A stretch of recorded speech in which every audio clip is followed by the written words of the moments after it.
오늘 말씀은 출애굽기 26장 1절로 37절까지 말씀을 통해서 영원한 분기시신 하나님이라는 제목을 가지고 살펴보도록 하겠습니다. 저희가 오늘 살펴보고 있는 내용은 하나님께서 이스라엘 열조에게 하신 언약대로 그 언약 자손 가운데 성막으로 함께 하시는 하나님을 지금 살펴보고 있습니다. 출애굽기 24장 12절로 40장 38절까지 이 부분이 출애굽기에서 가장 중요한 내용이다 그랬습니다.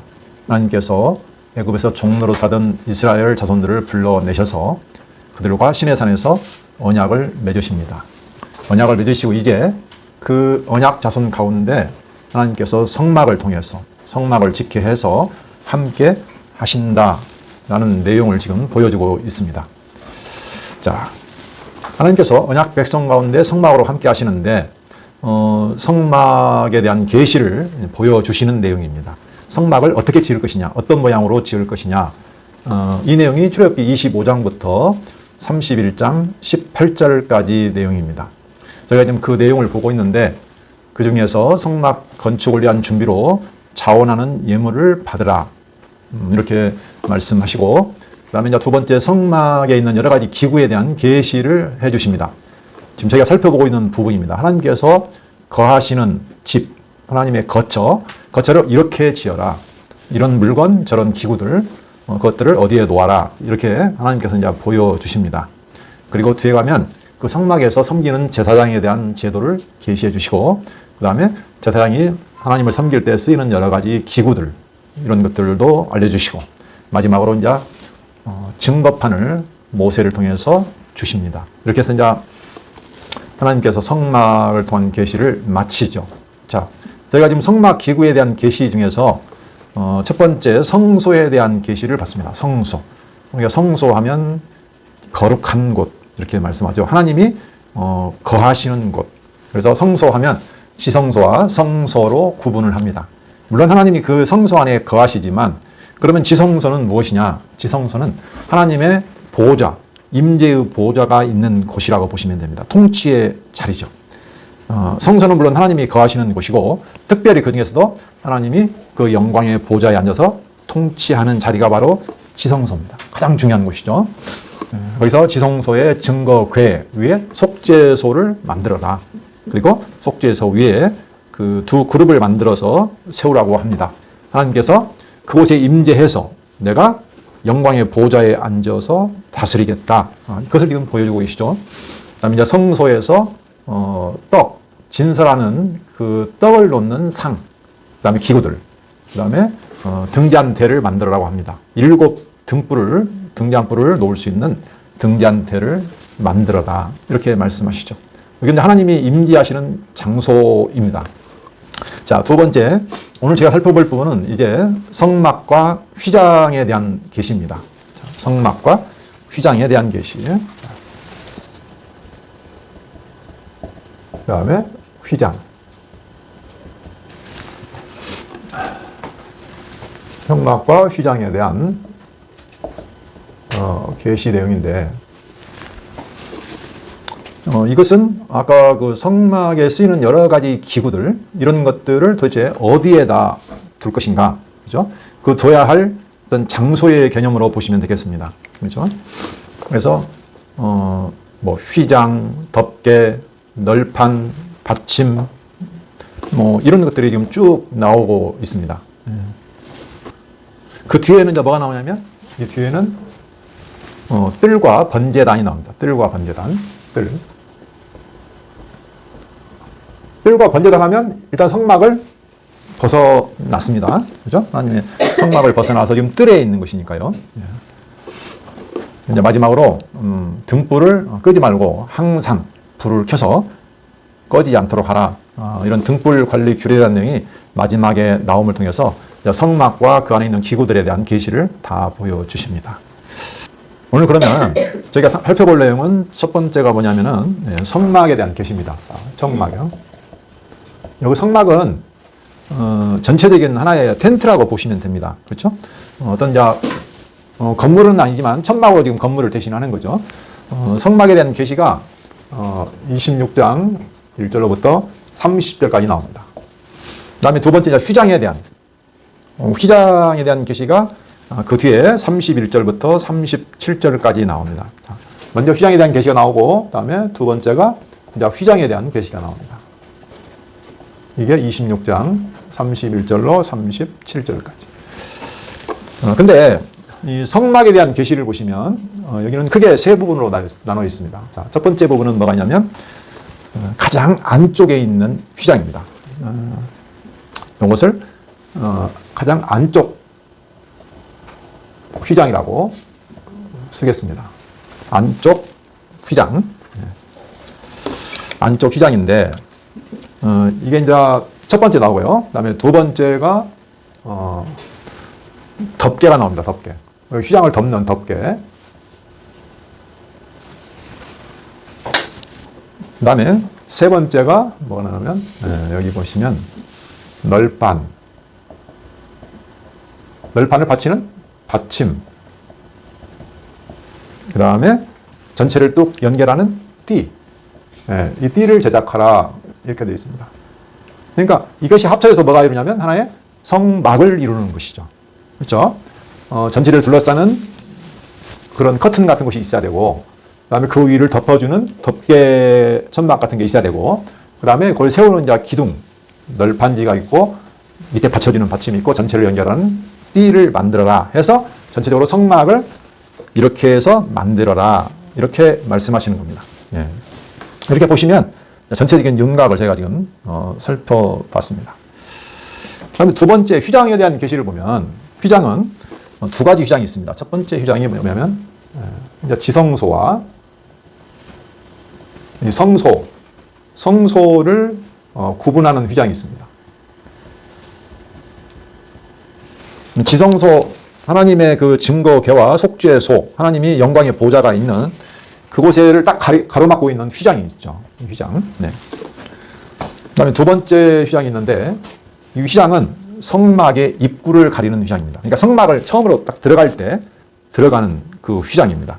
이건 이제 성막 입구죠. 성막 입구 휘장 이렇게 보시면 되겠습니다. 성막 입구를 가리는 휘장이 있습니다. 이 두 가지 이렇게 해서 이것을 만들라 이렇게 말씀하십니다. 자, 제가 성막을 전체적으로 좀 보고, 자, 여기에 보시면 여기가 뜰이고, 그렇죠? 여기가 성소입니다. 여기가 지성소, 여기가 성소. 요것이 지금 뭐냐면은 성막이죠. 그다음에 여기가 지금 휘장이 있습니다. 여기 성소와 지성소로 들어가는 여기 휘장, 구분하는 휘장이 있고, 그다음에 여기 성소로 들어가는 문, 여기에 있는 휘장이 있습니다. 지금 첫 번째 휘장이 이것이고, 두 번째 성막 문으로 들어가는 휘장이 있습니다. 이해되시죠?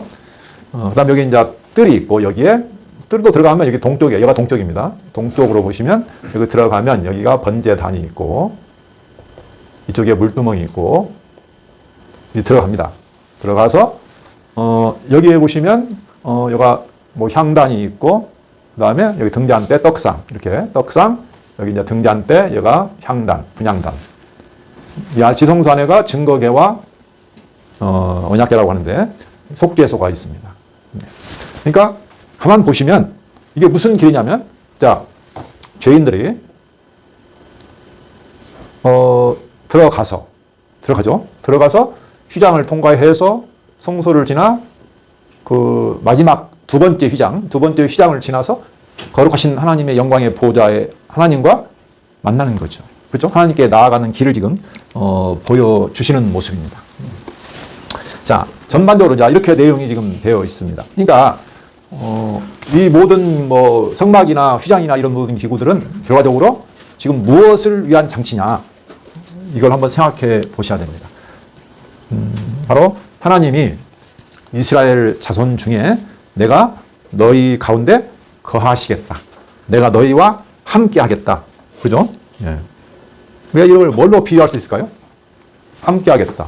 뭐, 이걸 하나님, 나라. 이렇게 볼 수도 있고요. 그 다음에 하나님의 거룩한 백성을 삼겠다. 같은 내용입니다. 그죠? 또 다른 말로 말하면 하나님의 거처. 하나님이 너희 가운데 거하시겠다. 그죠? 그래서 보통 우리가 거처는 집이라고 하는데 하나님의 집을 내가 지켰다. 이렇게 볼 수도 있고 또 다른 비유로 보면 하나님과 만나서 하나 되는 겁니다. 이게. 그래서 이건 이제 결혼이라고 볼 수도 있습니다. 남편과 아내가 만나서 한 몸을 이루듯이 하나님이 남편이 되시고 이스라엘 여성이 아내가 되어서 결혼을 하는 거죠. 그래서 한 몸을 이루는 겁니다. 이렇게 보셔도 됩니다. 그래서 그 전에 언약을 세웠잖아요. 그게 바로 사랑의 언약입니다. 너희는 나를 사랑하라. 그게 가장 중요한 사랑의 언약입니다. 그래서 지금 사랑의 언약을 맺고 이제 부부가 되는 거죠. 만나서. 지금 그것을 지금 보여주고 있다. 여기서는 이제 성막이기 때문에 거처 중심으로 보겠습니다. 왜냐하면 하나님이 이곳에 이제 함께 하신다는 의미이기 때문에, 그렇죠? 나중에 가면 성전으로 가기 때문에 하나님이 거하시는, 함께 하시는 장소, 집, 이렇게 보는 게 좋을 것 같습니다. 그래서 그런 방법, 어떻게 너와 내가 하나가 될 것이냐, 함께 거할 것이냐, 그 길을 지금 보여주신다. 이렇게 생각하시면 되겠습니다. 자, 내용을 한번 살펴보면서 하나님께서 자기 백성 가운데 어떻게 거하시는지 저희가 살펴보도록 하겠습니다. 자, 첫 번째 26장 1절로 6절 내용을 보시면 제일 안쪽 휘장을 만드시라고 합니다. 자, 1절로 6절 보시면 너는 성막을 만들되, 이 성막이라는 것은 지금 전체적인 성막을 지금 염두에 두고 하시는 말씀입니다. 가늘게 꼰 배실과 청색, 자색, 홍색 실로 그룹을 정교하게 수놓은 10폭의 휘장을 만들지니. 자, 그럼 단어들이 조금 생소할 수 있습니다. 어려운 단어들로 좀 쓰여서 보시면 성막을 만드는데 첫 번째 보시면 가늘게 꼰다는 말은 뒤트는 거죠. 이렇게 트위스트 이렇게 꼬아서 배실, 이제 그 영어로 보면 린넨이라고 하거든요. 린넨 아시죠? 린넨 그 천으로 그 실로 청색, 자색, 홍색 실로 10폭의 휘장을 10개의 휘장을 만듭니다. 쉽게 말하면. 여기 이제 폭이라고 하는데 10개의 뭐냐면 휘장은 뭐라고 그러냐면 커튼 아시죠? 커튼을 만드는 겁니다. 10개. 전체를 한꺼번에 만들 수가 없으니까 10개로 만드는 겁니다. 10개의 커튼을 만드는데 거기에는 뭐가 수가 놓여 있냐면 그룹이 수놓여 있습니다. 그런데 여기 지금 안쪽 시장에 보면 그룹이 있죠. 그룹을 수놓아. 근데 그 그룹이 또 어디에 있냐면 지성소, 그 속죄소 위에 그룹이 날개를 서로 딱 펴고 이렇게 마주보게 만들었습니다. 그룹이 또 나오죠. 그렇게 해서 휘장을 10폭을 만들어라는 겁니다. 자, 4폭의 길이는 28규빗, 너비는 4규빗으로 각 폭의 장단을 갖게 하고, 이제 규격을 지금 알려주시죠. 그 휘장 5폭을, 지금 10폭을 만들라고 하는데 5폭을 서로 연결하며 다른 5폭도 서로 연결하고, 그렇죠? 5폭 연결하고 다시 5폭 연결하고 그 휘장을 이을 끝폭가에, 그러면 그 휘장을 또 이어야 할 거 아닙니까? 연결해야 되는데 이을 끝폭가에 청색 고를 만들며, 고는 뭘까요? 고는 고리입니다. 고리. 뭔 연결을 하면 고리가 있어야죠. 그렇죠? 고리. 고를 만들며 이어질 다른 끝폭가에도 그와 같이 하고 휘장 끝폭가에 고 50개를 달며, 자, 끝쪽에다가 고리를 50개를 50개를 달며 다른 휘장 끝쪽가에도 끝폭가에도 고 50개를 달고 그 고들을 서로 마주 보게 하고, 서로 고리를 마주 보게 하고, 6절 금 갈고리 50개를 만들고, 이해되시죠? 고리가 50개, 그리고 고리를 연결할 갈고리 50개를 만들고 그 갈고리로 휘장을 연결하여 한 성막을 이룰지. 그러니까 10개를 만들어가지고 다 연결해서 결론적으로는 하나의 성막을 만들라는 것이죠. 그 필요한 것이 아까 말한 고리와 금 갈고리 연결할 수 있는, 이렇게 해서 성막을 이루라, 이렇게 말씀합니다. 뭐 그냥 그대로 이해하시면 되는데, 이게 이 성막이라는 것은 지금 무엇을 말하고 있냐면, 우리가 이제 결론부터 이제 보고 이 내용을 해석해 가야 좀 이해가 될 수 있습니다. 성막은 하나님과 동거할 수 있는 어떤 그 방법을 보여주잖아요. 하나님 우리와 함께 거하시는. 성막은 결론적으로 그리스도를 증거하고 있습니다. 예수님께서 친히 말씀하시기를 아시다시피 예수님께서 내가 곧 성전이다. 너희가 지금 46년 동안 지은 헤롯 성전을 헐어버리라. 내가 3일 만에 다시 짓겠다. 예수님이 그러셨어요. 사람들이 뻥치죠. 아니 46년이나 지은 성전을 네가 3일 만에 다시 짓겠다고? 그러나 이것은 예수님께서 성전된 자기 육체를 가리켜 말씀하신 것이라. 이게 요한복음 2장 21절에 나왔습니다. 그러니까 성전은 곧 하나님이 되기도 하고 우선 하나님이 임재하시는 장소잖아요. 그러니까 이건 곧 하나님이기도 하고 하나님이 육신을 입고 이 땅에 오신 예수 그리스도가 곧 뭡니까? 여기서 말하고 있는 이 성막으로 보여주는 것의 진짜 참 성막으로 오신 거죠. 예수님께서. 그래서 예수님께서 뭐라고 하냐면 요한복음 1장 14절에 보면 말씀이 육신이 돼요. 하나님이 쉽게 말하면 육신의 모습으로 왔다는 겁니다. 하나님이. 말씀이 육신이 되어 우리 가운데 거하심으로 은혜와 진리가 충만하더라 이렇게 말씀하셨습니다. 그러니까 말씀이 육신이 되어 우리 가운데 거하신다? 우리 가운데 뭘 쳤다요? 장막을 쳤으니 같은 말입니다. 이게 장막을 쳤다. 그러니까 이것은 결국 누구에 대한 증거다? 하나님을 그대로 보여주는 예수 그리스도에 대한 그리스도가 우리 안에 거하실 그것을 지금 보여주시는 거라고 볼 수 있는 거죠. 예. 그래서 이 안쪽 휘장에 나타난 뜻은 뭐냐면 이건 하나님이 처소입니다. 하나님의 영광스러운 처소예요. 그렇죠. 그리고 하나님이 거하시는 보좌가 있는 왜? 그룹을 세워왔잖아요. 그룹은 하나님의 영광과 거룩함을 지키는 천사입니다. 그렇죠? 그러니까 하나님이 임재하시는 그 보좌 위에 하나님을 둘러서서 보호하고 구별시키고 아무나 함부로 못 오게 하고 하나님의 영광을 보여주는 하나의 존재거든요. 그렇죠? 그러니까 하나님이 영광스러운 하나님이 이곳에 거하신다. 보좌에 계신다라는 것을 상징하고 있다고 보시면 되겠습니다. 사무엘상 4장 4절 한번 찾을까요? 거기 보면 좀 이해가 되실 겁니다. 사무엘상 4장 4절.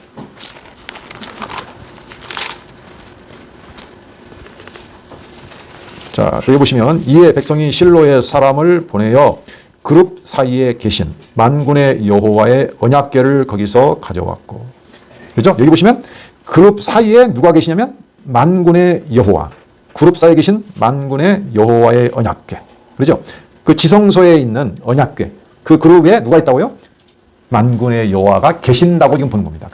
그것을 지금 하나의 모형적으로 지금 이 성막의 어떤 이런 기구나 이런 것들을 통해서 지금 보여주고 있는 거죠. 그러니까 그 휘장을 통해서 만든 그 성막에 그룹이 수놓여 있다? 무엇입니까? 하나님이 그곳에 계십니다. 영광의 하나님이. 예. 그렇게 생각하시면 되겠습니다. 그런데 여기는 상당히 조금 막 화려하잖아요. 보시면 가늘게 꼰 배실과 청색, 차색, 홍색 실로 그룹을 정교하게 수놓아 만듭니다. 그렇죠? 예. 여기는 좀 화려한 모습. 왜? 하나님이 영광스러운 모습을 보여주기 때문에 그렇게 보시면 되겠습니다. 자, 두 번째. 자, 덮개를 지금 방금 안쪽 휘장을 만들었는데 그 휘장을 덮는 덮개를 지금 만들려고 하십니다. 7절. 그 성막을 덮는 막, 곧 휘장을 염소털로 만들되 11폭을 만들지며.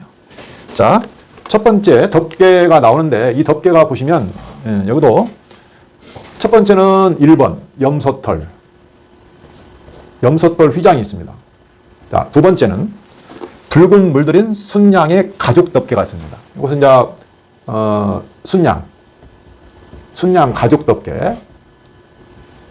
다음에 세 번째는 그 위에 또 윗덮개가 있는데 그게 14절에 나와 있습니다. 한번 볼까요?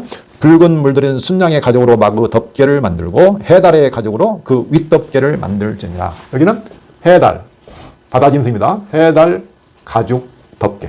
여기 윗덮개입니다. 그렇죠? 네. 그러니까 여기 안쪽 휘장이 있는데 그 위에 염소털로 만든 휘장을 덮고 그 위에 순양 가죽의 덮개를 덮고 그 위에 해달 가죽 덮개를 넣습니다. 상당히 튼튼하게 덮었죠. 그렇죠? 네. 그래서 이것은 성막은 거룩하신 하나님과 죄인을 구별합니다. 함부로 못 들어와요. 그렇죠? 아니 거룩하신 하나님과 죄인이 함부로 만날 수는 없잖아요. 그렇죠? 그런 성막을 죄인들과 구별시키는 어떤 보호하는 어떤 그런 의미도 있고. 근데 보시면 이게 처음에는 아주 고운 천으로, 그렇죠? 고운 천으로 린넨으로 만들었는데 염소털로 순양 가죽으로 나중에는 해달, 바다짐승 가죽으로 좀 어떻게 됩니까? 거칠어져요. 그렇죠? 저 바깥으로 갈수록. 그래서 이걸 굳이 뭐 해석이 정확히 나와 있지는 사실 않습니다. 그러나 이게 그리스도를 예표하고 있기 때문에, 보여주고 있기 때문에 겉에서는 초라하게 보이지만 그 안에는 하나님의 임재하시는, 영광이 함께 하시는 그리스도. 우리가 그리스도는 사람이지만 하나님이시다. 그죠? 성육신, 말씀이 육신을 입었습니다. 그래서 겉은 초라하고 속에는 하나님의 영광이 거하시는 그리스도. 그걸 나타낸다. 이렇게 말을 하긴 해요. 그러나 정확한 답은 모릅니다. 이거 사실은. 우리가 이제 거꾸로 해석을 해보는 거죠. 이게 그리스도의 사역이라든가 그리스도가 나타나기 때문에 이렇게 해석을 해보는 겁니다. 사실 이사야서 53장 2절로 3절을 보시면 예수님을 어떻게 묘사했냐면 분명히 하나님이시잖아요. 근데 어떻게 오십니까? 한번 볼까요? 이사야 53장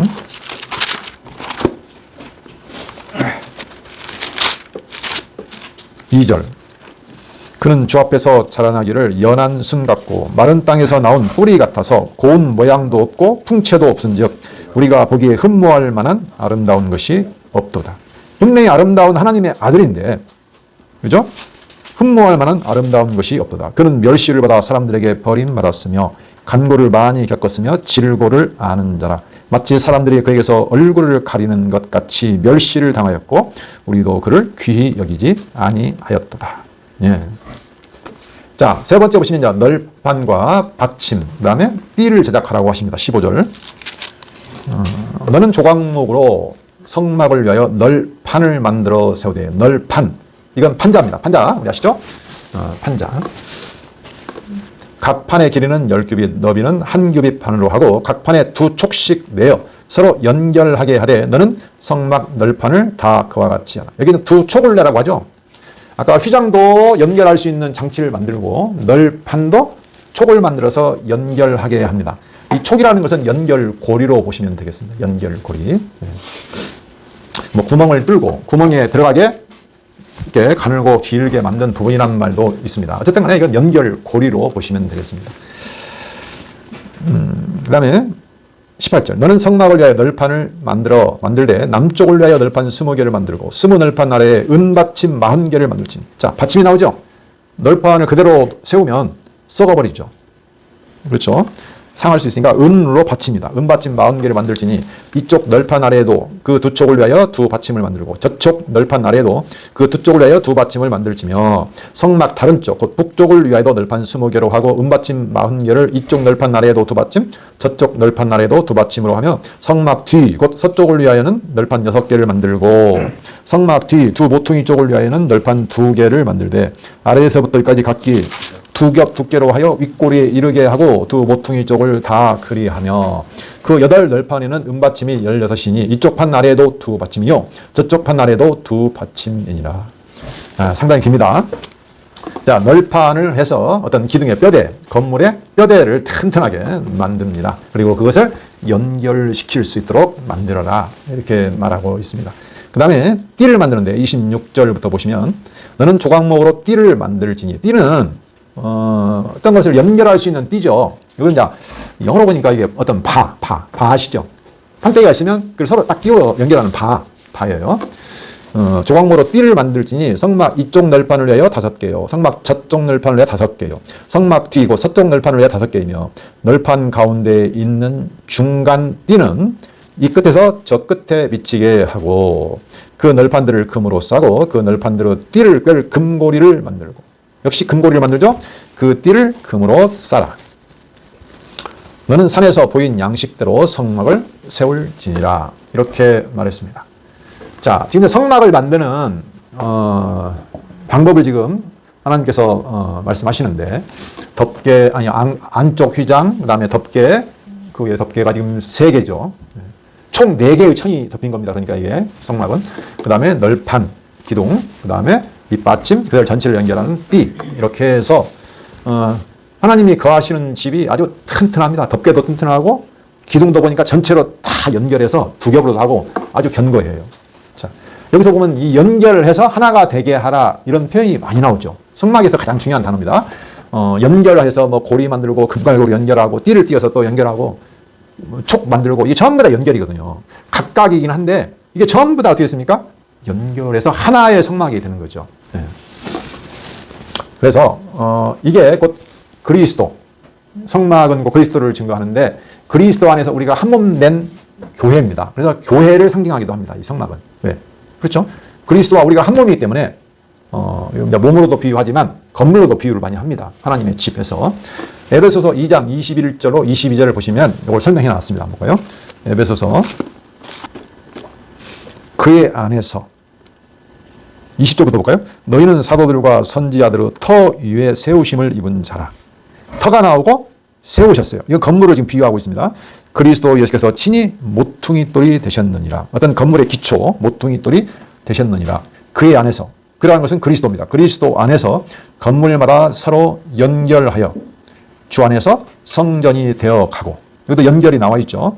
예수 그리스도 안에서 교회는 서로 연결하여 주 안에서 성전이 되어 가고, 하나님이 거하시는 성전이 되어 가고, 너희도 성령 안에서, 아까는 주 안에서 했고 이번에는 성령 안에서 이렇게 나와 있습니다. 성령 안에서 하나님이 거하실 처소가 되기 위하여 그리스도 예수 안에서 함께 지어져 가느니라. 자, 서로 연결하여, 그렇죠? 그 다음에 함께 지어져 가느니라. 예. 이게 교회라고 지금 말하고 있습니다. 여기 성막도 지금 똑같습니다. 그렇죠?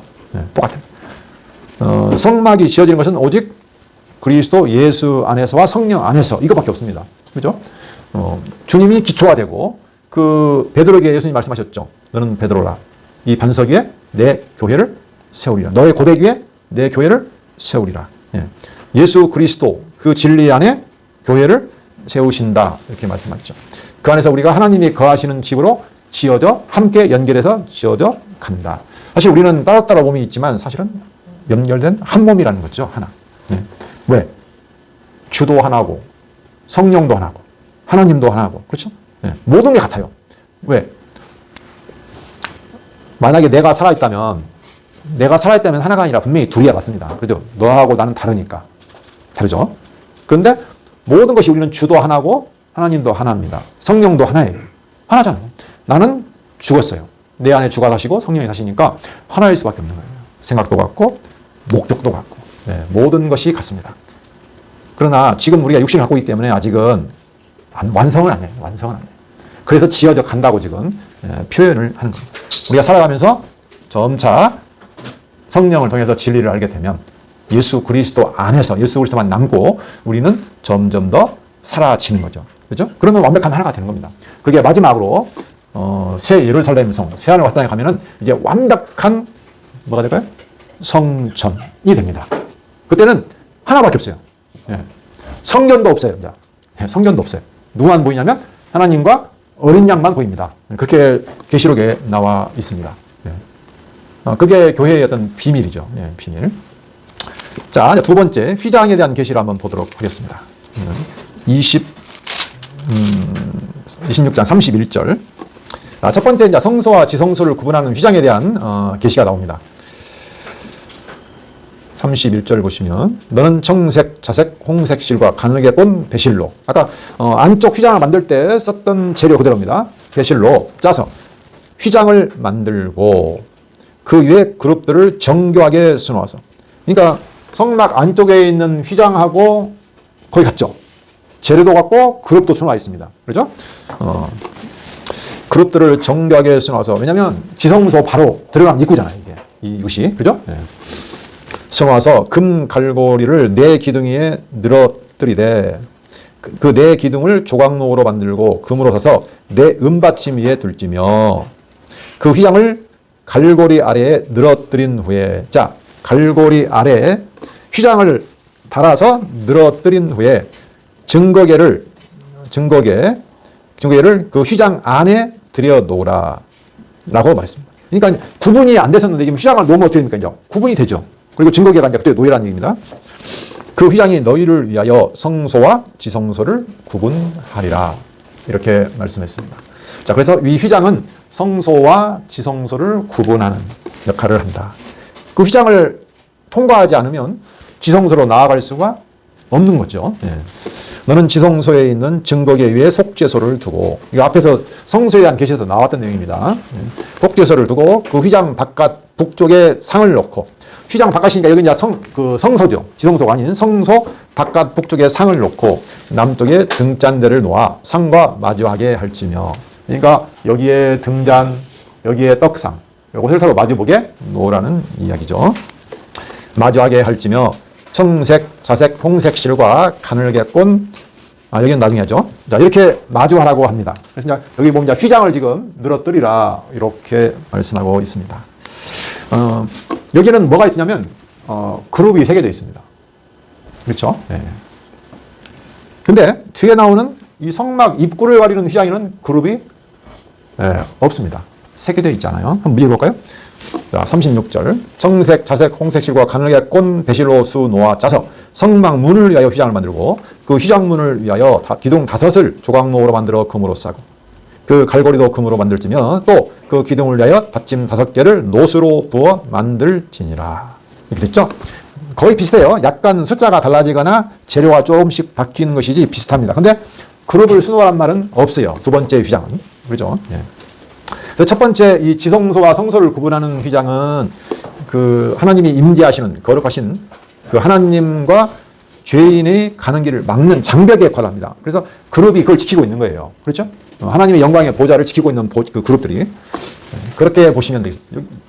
이것은 약간 뭘 강조합니까? 이것은 구분, 단절을 강조하고 있죠. 근데 여기는 왜 그룹을 빼버렸을까요? 그건 모르지만 그렇다면 이것은 단절이 아니라는 것을 알 수 있습니다. 이것은 약간의 그 접근을 허용한다, 허락한다 이런 의미를 가지고 있다고 보는 겁니다. 그렇죠? 예. 그래서 이것은 그룹이 없다. 이것은 하나님이 접근을 허용한다. 이건 하나님의 어떤 은혜성을 강조하고 있는 거죠. 그렇죠? 그죠? 하나님이 분명히 죄와는 엄격하게 구분하시지만 단절하시지만 그러나 하나님의 은혜로 접근을 허용한다. 이런 의미를 내포하고 있다고 보는 겁니다. 정확하는 모릅니다. 이거 사실은. 예.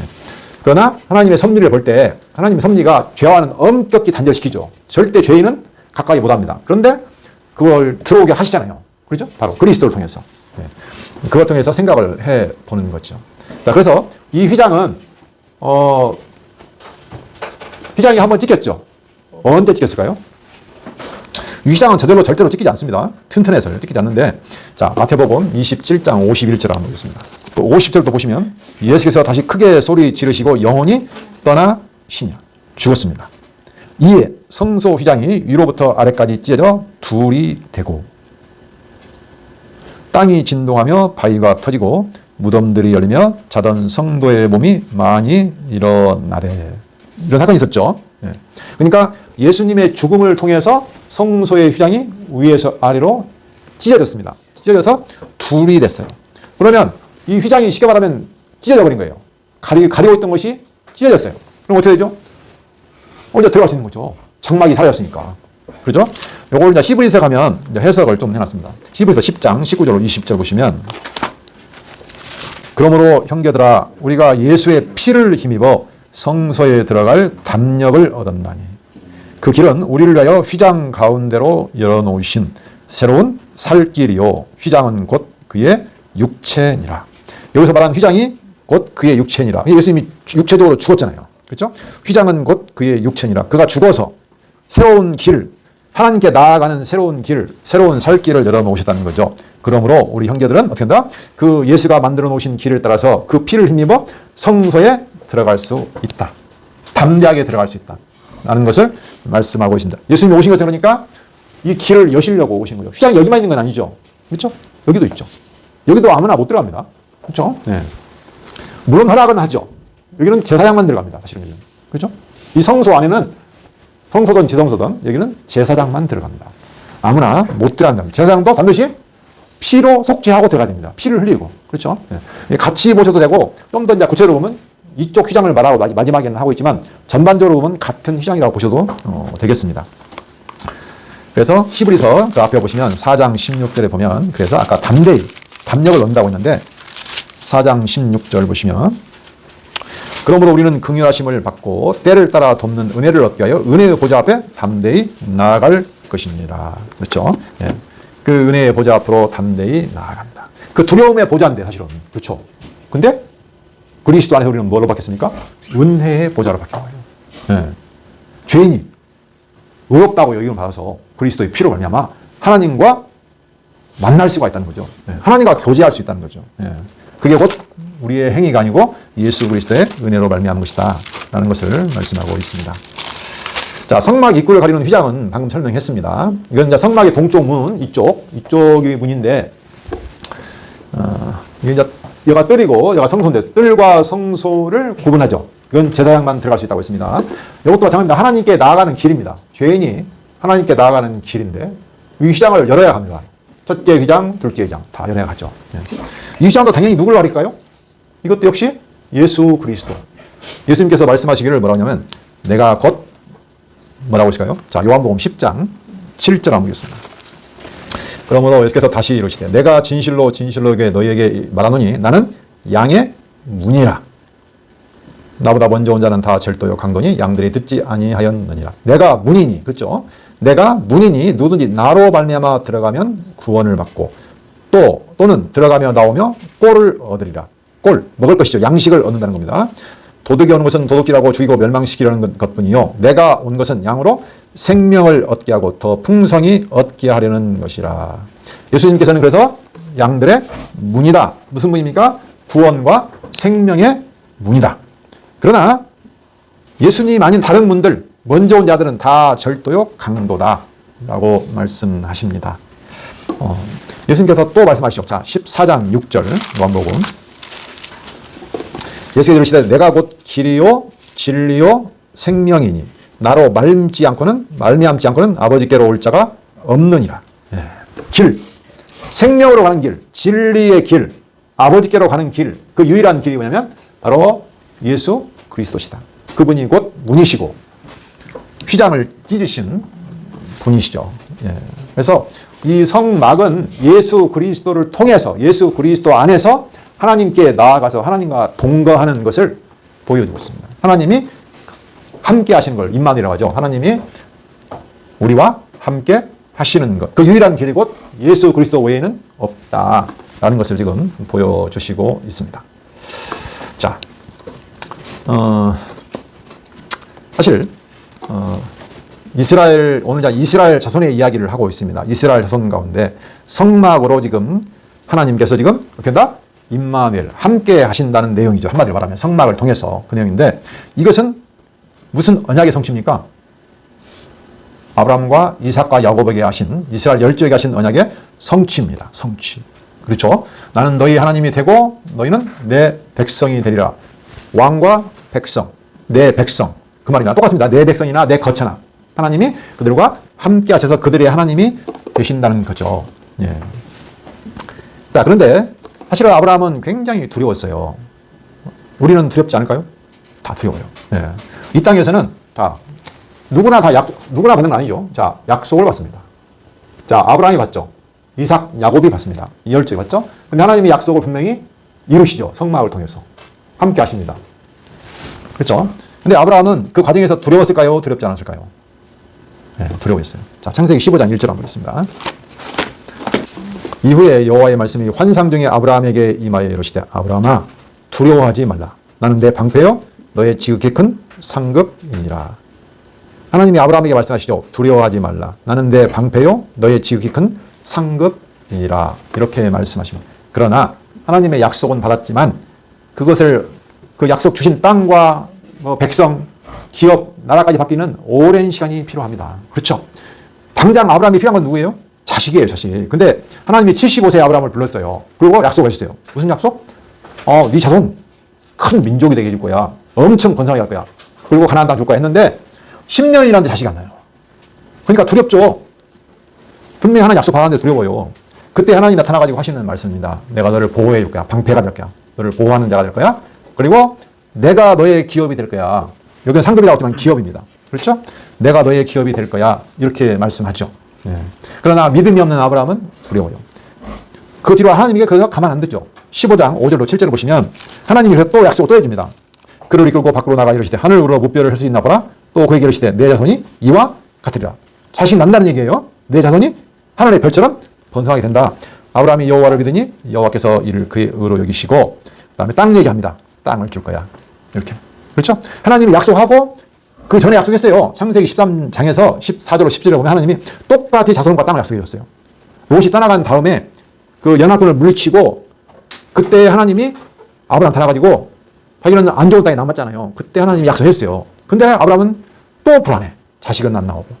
사람이 그렇잖아요, 우리가. 하나님 약속은 받았지만 그게 지금 잘 안 믿어지는 거예요. 이게 두려운 거예요. 근데 하나님이 나타나서 두려워하지 마. 내가 지금 계속 약속을 해주잖아. 내가 너를 보호할 것이고 내가 너의 영원한 기업이 될 거야. 영원한 분깃이 된다는 겁니다. 자, 오늘 그 얘기를 하는 건데 다윗도 마찬가지예요. 한번 볼까요? 오늘 이제 핵심 구절입니다. 시편 73편. 다윗은 얼마나 많은 고난을 겪는지 말도 못해요. 하나님의 약속은 받았어요. 네가 왕이 될 거야. 하지만 73편 25절 보시면 25, 26절.